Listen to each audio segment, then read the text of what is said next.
నమస్తే welcome to my channel Priya's voice.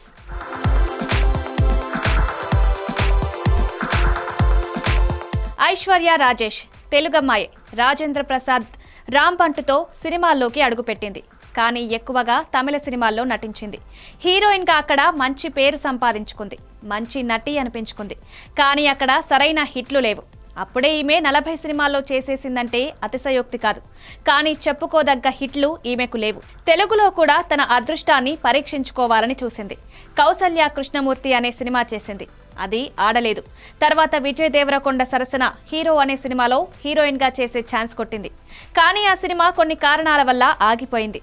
తర్వాత విజయ్ దేవరకొండ సరసన వరల్డ్ ఫేమస్ లవర్ అనే సినిమాలో నటించింది. అందులో ఆమె పాత్రకి మంచి మార్కులు పడ్డాయి.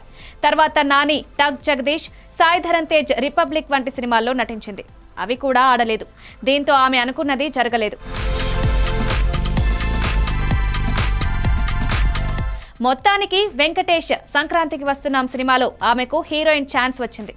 ఓ రకంగా ఆమెనే మెయిన్ హీరోయిన్ అనుకోవాలి. సినిమా బ్లాక్ బస్టర్ అయింది.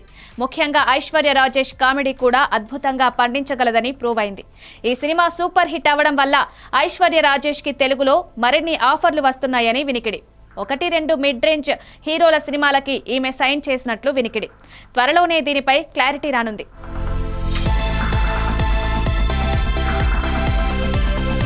మరిన్ని వీడియోస్ కోసం సబ్స్క్రైబ్ చేసుకుని కిందున్న బెల్ ఐకాన్ని నొక్కండి. Thank you.